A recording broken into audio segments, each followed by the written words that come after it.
ഓ, ഈ ഒരു കൊറോണയും ലോക്ക്ഡൌണും കർഫ്യൂ ഒക്കെ എപ്പോഴാണ് തീരുന്നില്ല? 2 മനുഷ്യരെ കണ്ടിട്ട് എത്ര നാളായി. ശരി.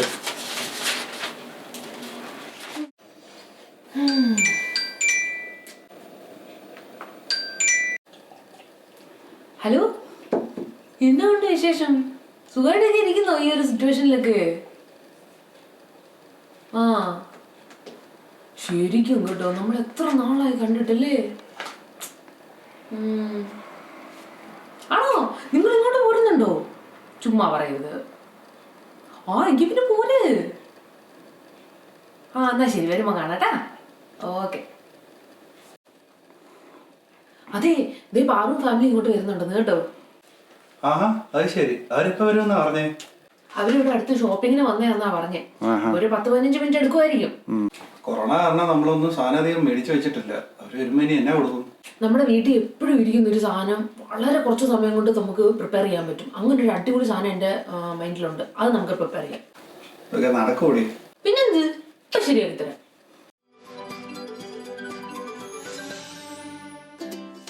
നമ്മുടെ ഈ മിനി ഡോൺസ് നിങ്ങൾ കണ്ടല്ലേ എന്ത് ഭംഗിയാന്നുള്ളത്. അപ്പോൾ നമുക്ക് എന്തായാലും ഇത് ചെയ്യാൻ തുടങ്ങാം. അതിന് വേണ്ടിയിട്ട് നമുക്ക് ആദ്യം വേണ്ടിയത് 1 കപ്പ് മൈദപ്പൊടിയാണ്, അല്ലെങ്കിൽ പ്ലെയിൻ ഫ്ലവർ. അതിന് ശേഷം 1.5 table spoon baking powder add ചെയ്യുക. നിങ്ങളുടെ കയ്യിൽ ബേക്കിംഗ് സോഡയാണെന്നുണ്ടെങ്കിൽ 1/2 ടേബിൾ സ്പൂൺ ആഡ് ചെയ്യുക. ഇനി അതിനെ നന്നായിട്ടൊന്ന് ഇളക്കിയ ശേഷം 1/4 കപ്പ് തൈര് ഒഴിച്ചു കൊടുക്കുക. അപ്പം 1/4 കപ്പ് തൈരും നമ്മൾ നന്നായിട്ടൊന്ന്, ഇപ്പോൾ കട്ട തൈരാണെങ്കിൽ അതിനെ ഒന്ന് ലൂസാക്കിയിട്ട് വേണം ഒഴിച്ചു കൊടുക്കാൻ വേണ്ടിയിട്ട്. അപ്പോൾ ഈ തൈരും കൂടെ നമുക്ക് നമ്മുടെ ബാറ്ററിലോട്ട് പൊടിയിലോട്ട് ആഡ് ചെയ്തിട്ട് നന്നായിട്ട് അതിനെ ഒരു സ്റ്റിക്കി ബാറ്ററാക്കി നമുക്ക് ഇതിനെ ഒന്ന് കുഴച്ചെടുക്കാം.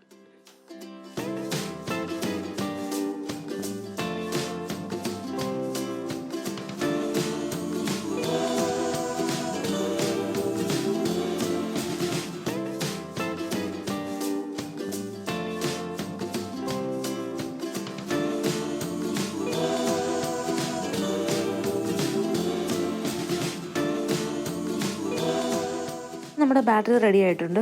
ഒരുപാട് നമ്മളിട്ട് ഇങ്ങനെ ചപ്പാത്തി മാവ് പോലെ കുഴക്കേണ്ട ആവശ്യമില്ല. അത്യാവശ്യം സ്റ്റിക്കി ആയിരിക്കണം കേട്ടോ.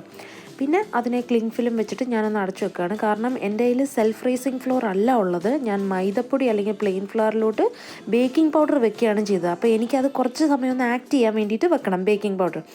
അത് കാരണം ഞാനൊരു 10-15 മിനിറ്റ് അതിനെ ഒന്ന് മാറ്റി വെക്കാൻ പോവാണ്. ഇനി നമ്മുടെ ഈ ഒരു 10-15 മിനിറ്റിന് ശേഷം നമ്മുടെ പൈപ്പിംഗ് ബാഗ് റെഡിയാക്കാം. പൈപ്പിംഗ് ബാഗിൽ ഒരു ഗ്ലാസ്സിൽ വെച്ചിട്ട് വേണം, കാരണം നമ്മുടെ ബാറ്ററി സ്റ്റിക്കി ആയ കാരണം അതിനെ ഒരു സപ്പോർട്ട് കൊടുത്തിട്ട് വേണം നമ്മുടെ ബാറ്ററി പൈപ്പിംഗ് ബാഗിലേക്ക് ഫില്ല് ചെയ്യാൻ വേണ്ടിയിട്ട്. നമ്മൾ ചെയ്യേണ്ടത് ഈ പൈപ്പിംഗ് ബാഗിൽ നിന്ന് ചെറിയതായിട്ട് നമ്മൾ പുഷ് ചെയ്ത് കൊടുക്കുമ്പോഴത്തേക്കും ചെറിയ ബോൾസായിട്ട് അതിനെ സിസറും കൊണ്ട് കട്ട് ചെയ്ത് നമ്മുടെ ഓയിലിലേക്ക് ഇടുക. ഞാനിവിടെ സൺഫ്ലവർ ഓയിലാണ് എടുത്തിട്ടുള്ളത്. അത്യാവശ്യം ഒന്ന് മുങ്ങി കിടക്കത്തക്ക രീതിയിൽ ഒരു ബൗൾ ആയിട്ടുള്ളൊരു പാനാണ്, അത്യാവശ്യം കുഴിഞ്ഞൊരു പാനാണ് ഞാൻ ഈ ഒരു ഫ്രൈയിങ് പ്രോസസ്സിന് വേണ്ടിയിട്ട് എടുത്തിട്ടുള്ളത്. പിന്നെ ഇതൊന്ന് ഗോൾഡൻ ബ്രൗൺ ആയി കഴിയുമ്പോഴത്തേക്കും നമുക്ക് ഇതിനെ ഡ്രെയിൻ ചെയ്യാം. അപ്പോഴത്തേക്കും നമ്മൾ ഇതിനെ തിരിച്ചും മറിച്ചും നമ്മളൊന്നും ഇട്ട് കൊടുക്കുക. ഇല്ലെങ്കിൽ ഒരു സൈഡ് മാത്രം ബ്രൗൺ ആയിട്ട് വരും, മറ്റേ സൈഡ് പച്ച മാവായിട്ട് തന്നെ. അപ്പോൾ പിന്നെ ഇടയ്ക്ക് നമ്മൾ ഇതിനെ ഒന്ന് റോൾ ചെയ്ത് കൊടുക്കുക. പിന്നെ അതേപോലെ ശ്രദ്ധിക്കേണ്ട മറ്റൊരു കാര്യം എന്ന് പറഞ്ഞാൽ നമ്മുടെ സിസർ 2-3 പ്രാവശ്യം ബാറ്റർ വെട്ടി കഴിയുമ്പോഴത്തേക്കും അത് ബാറ്ററിനോട് ഒട്ടിപ്പിടിക്കാൻ തുടങ്ങും. അത് ഇടയ്ക്ക് ആ സിസറിൻ്റെ ഫ്രണ്ട് എൻഡ് ആ ഓയിലിൽ വറക്കുന്ന ഓയിലിൽ തന്നെ ഒന്ന് മുക്കി കൊടുക്കാൻ ശ്രമിക്കുക. അപ്പോഴത്തേക്ക് അത് നന്നായിട്ട് വിട്ടുപോന്നോളും.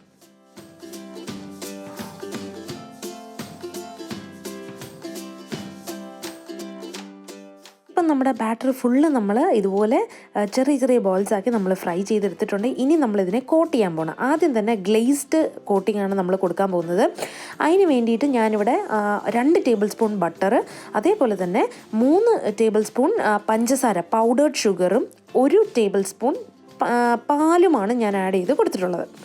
ഇനി ഇതിനെ നമ്മൾ ഡബിൾ ബോയിലിംഗ് മെത്തേഡ് വെച്ചിട്ട് ഒരു പാനിൽ കുറച്ച് ചൂടുവെള്ളം എടുത്തിട്ട് ഈ ബൗളിനെ അതിനകത്ത് ഇറക്കി വെക്കുക. അപ്പോഴാണ് നമ്മുടെ ബട്ടറൊക്കെ നന്നായിട്ട് മെൽറ്റായിട്ട് നല്ല ലിക്വിഡ് ഫോമിൽ ഇരിക്കുകയുള്ളൂ. അങ്ങനെ ഇരിക്കുമ്പോഴത്തേക്കും നമ്മളുടെ ഈ ഡോണറ്റ്സിനെ ഇതിലിട്ട് നന്നായിട്ട് കോട്ട് ചെയ്തെടുക്കുക. അതിന് ശേഷം നമ്മളിതിനെ ഡ്രെയിൻ ചെയ്തെടുക്കുക. അപ്പോഴത്തേക്കും നമ്മുടെ ഡോണറ്റ്സൊക്കെ നല്ലതായിട്ട് കിടന്ന് ഷൈൻ ചെയ്യും. അതാണ് നമുക്ക് വേണ്ടിയത്. അപ്പോൾ ഇതിനെ ഡ്രെയിൻ ചെയ്യാൻ വേണ്ടിയിട്ട് നമ്മളൊരു പ്ലേറ്റിലേക്ക് ഇതിനെ കോട്ട് ചെയ്ത് മാറ്റി വെക്കുക. ഇനി നമ്മൾ ചെയ്യാൻ പോകുന്നത് ചോക്ലേറ്റ് കോട്ടിംഗ് ആണ്. അതിന് വേണ്ടിയിട്ട് നമ്മളുടെ നേരത്തെ ഉണ്ടാക്കിയ അതേ ബേസിൽ തന്നെ നമുക്ക് കുറച്ച് ചോക്ലേറ്റ് പൗഡർ ആഡ് ചെയ്ത് കൊടുക്കാം. ഇല്ലാന്നുണ്ടെങ്കിൽ ഹെർഷീസിൻ്റെ ചോക്ലേറ്റ് സിറപ്പാണേലും നിങ്ങൾക്ക് യൂസ് ചെയ്യാവുന്നതാണ്. അതിലേക്ക് നമ്മുടെ ഈ മിനി ഡോണറ്റ്സിനെ അതിലേക്കൊന്ന് ഇട്ട് കൊടുക്കുക. അതിനുശേഷം അതിനെ നന്നായിട്ടൊന്ന് കോട്ട് ചെയ്ത ശേഷം ഇതേപോലെ ഡ്രെയിൻ ചെയ്യാൻ വേണ്ടിയിട്ട് ഒരു പാത്രത്തിലേക്ക് മാറ്റി വെക്കുക. അപ്പോൾ സെർവ് ചെയ്യുന്നതിന് മുൻപ് വരെ ആ പാത്രത്തിൽ തന്നെ അതിരുന്ന് ഡ്രെയിൻ ചെയ്യുന്നതാണ് നല്ലത്. കാരണം നമ്മൾ സെർവ് ചെയ്യാറാകുമ്പോഴത്തേക്ക് അത് നല്ലതായിട്ട് കോട്ടായിട്ട് നല്ല പെർഫെക്റ്റ് ആയിട്ടിരിക്കും.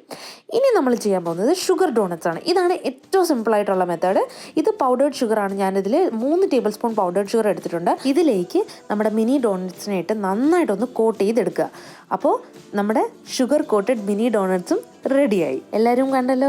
അപ്പോൾ നിമിഷ നേരം കൊണ്ടാണ് നമ്മുടെ മിനി ഡോണറ്റ്സ് 3 തരം കോട്ടിങ്ങിൽ നമ്മൾ ചെയ്തെടുത്തിട്ടുള്ളത്. എല്ലാവരും ഇതൊന്ന് ട്രൈ ചെയ്ത് നോക്കുക. നിങ്ങൾ സ്റ്റാർ ആകുമെന്നുള്ളതിന് യാതൊരു സംശയമില്ല. അപ്പോൾ എന്തായാലും അടുത്തൊരു അടിപൊളി എപ്പിസോഡിൽ വീണ്ടും ഒരു അടിപൊളി റെസിപ്പി ആയിട്ട് വരുന്നവരേക്കും നന്ദി, നമസ്കാരം.